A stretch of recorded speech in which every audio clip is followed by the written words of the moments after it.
Incidents associated with violent extremism against religions have increased in both frequency and severity. In Europe, I see there's actually more attacks and dangerous, and what I think we need to speak to them, to this community, and we need to understand them. It is crucial to counter the rise of these incidents that cause fear and harm throughout society. There are two perspectives.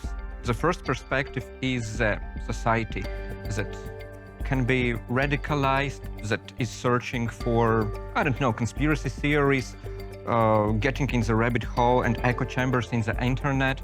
And if we educate the society, if we provide this understanding about any issues also related to religious problems, from my perspective, it will minimize this way to extremism and polarization. 3 key lines of action are essential in this fight. Prevent. More than just reacting. It is vital to implement preventive measures that anticipate changes in behavior. I think it's very important to get to know each other because ignorance is the causes of violent extremism.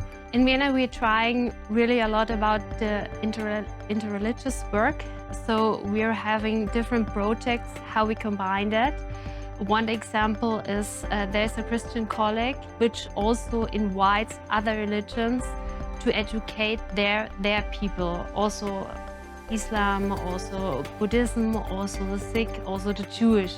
That is one thing in education. We also have a project, it's called Campus of the Religions, where the religions working together, learning each other to know and to learn from each other and to start a dialogue. Communicate. We must establish effective communication channels between law enforcement, religious communities, the general public, and other stakeholders involved in safeguarding places of worship.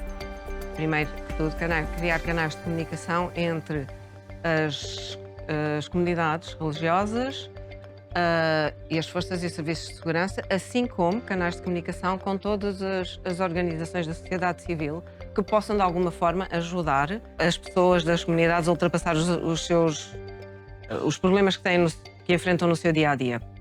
And it's also important as a best practice to have an efficient communication level between police and Muslim, Jewish, Christian authorities at the local level in order to enhance the communication between religious authorities and local authorities. Cooperate. Together, we can make greater strides in preventing and countering ongoing and future processes of radicalization. Yo me acuerdo, por ejemplo, cuando un representante americano de la Seguridad Nacional vino a España a hablarnos de lo que él consideraba como muy importante, que es la comunicación, que tiene que haber comunicación habitual, que tiene que existir entre los cuerpos de seguridad y las comunidades religiosas. Un contacto habitual que sea en momentos como de alegría o de celebración, como pueden ser pues, las fiestas de cada una de las religiones, en las cuales la misma comunidad llama e invita a fuerzas de seguridad y las invita, y por tanto normaliza la presencia de las fuerzas de seguridad en el centro de culto. And from other perspective, as law enforcement officer, I can also stress the importance of understanding of needs of the society, of communities we are working with.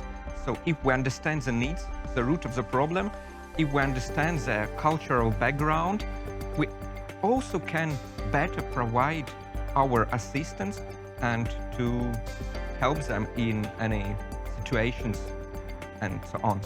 Attacks on places of worship are not inevitable. We can and must prevent and counter them. No que diz respeito às forças policiais, o nosso racional ainda é muito reativo e não preventivo. In time of polarization and political tension, it's very important to enhance the communication between governments and religious authorities at the national and local level. There is no difference who is in front of you, person in police uniform or person in his cultural dress. Try to listen, try to hear, try to understand.